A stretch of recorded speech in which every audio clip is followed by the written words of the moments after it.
Once upon a time, when people still believed wishes could come true, there lived a king with many daughters. All of them were beautiful, but the youngest was so stunning that even the sun, which sees everything in the world, paused in wonder when it shone on her face.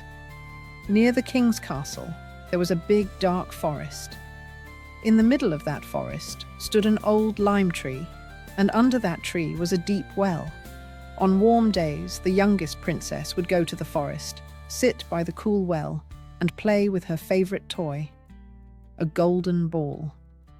She loved throwing it into the air and catching it. One day, as she played, she missed the catch. The golden ball dropped to the ground and rolled into the well. She watched it disappear into the deep water and couldn't see the bottom. She began to cry, softly at first, then louder and louder. She was heartbroken. Suddenly, a voice called out, "What's wrong, princess? You're crying so sadly that even a stone would feel sorry."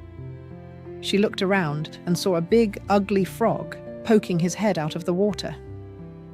"Oh, you silly old frog," she said. "I dropped my golden ball into the well." The frog replied, "Don't cry, I can get your ball back. But what will you give me in return?" "I'll give you anything," said the princess. "My clothes, my jewels, even the crown on my head." "I don't want those," said the frog. "But if you will love me, let me be your friend. Let me sit with you, eat from your golden plate, drink from your cup, and sleep in your little bed. If you promise me that, I'll get your ball." The princess said, "Oh yes, I promise anything you want, just bring me my ball." But in her heart, she thought, "What nonsense, a frog can't be my friend. He lives in water and croaks all day." Still, the frog dove down and a moment later came back with the golden ball in his mouth. He placed it on the grass, and the princess quickly picked it up. Overjoyed, she ran home, without even saying thank you. "Wait, wait," the frog cried. "Take me with you." But she didn't stop. She didn't care. She had what she wanted and forgot about the poor frog. The next day, while the princess was having dinner at the table with the king and his nobles, they heard something coming up the marble stairs. Splish, splash, splish, splash. Then came a knock at the door. "Princess, youngest princess, open the door for me," a voice croaked. She ran to look and saw the frog sitting outside. Frightened, she slammed the door shut and returned to the table, her heart pounding. The king noticed. "My child, what's wrong?" he asked. "Is a monster at the door?" "No, father. It's just a disgusting frog." "What does the frog want?" The princess explained. "Yesterday, I dropped my golden ball into the well. This frog brought it back after I promised he could be my friend and stay with me. I never thought he'd actually come out of the water." Just then, the frog knocked again and sang, "Princess, youngest princess, open the door for me. Did you forget what you said to me yesterday by the well?" The king looked at her kindly. "You must keep your promise," he said. "Go and let him in." So, with a heavy heart, she opened the door. The frog hopped in and followed her to her chair. "Lift me up beside you," he said. She didn't want to, but the king told her she had to, so she picked him up and placed him next to her. Then the frog said, "Push your golden plate nearer so we can eat together." She did as he asked, though she didn't like it at all.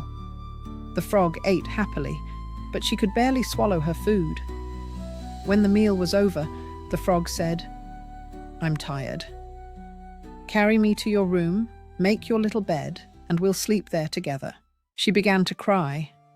The thought of this cold, wet frog sleeping in her bed made her feel sick. But the king grew angry. "You must not treat someone badly when they helped you in your time of need," he said. So she picked the frog up, carried him to her room, and placed him in a corner. But when she lay down in bed, the frog called out again, "I'm tired. Let me sleep in the bed too, or I'll tell your father." Now she was furious. She picked up the frog and threw him against the wall as hard as she could. "Be quiet, you horrible frog," she shouted, but something magical happened. The moment the frog hit the wall, he wasn't a frog anymore. He had turned into a handsome young prince with kind and gentle eyes. The prince told her that he had been cursed by a wicked witch and that only she could break the spell by keeping her promise. Her act, as harsh as it had seemed, had broken the enchantment. The next day, a golden carriage arrived pulled by 8 white horses with feathers on their heads and golden chains. Standing behind it was the prince's servant, faithful Henry.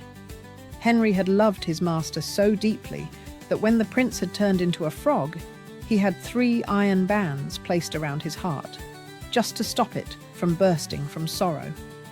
Now that the curse was lifted, Henry was full of joy. He helped the prince and princess into the carriage and climbed up behind. As they rode, the prince heard a loud crack. He turned around. "Henry, the carriage is breaking." "No, my prince," said Henry. "It's not the carriage. One of the iron bands around my heart has just broken, because my heart is filled with happiness again." 2 more times it cracked, and each time it was another band breaking, because faithful Henry's heart no longer needed them.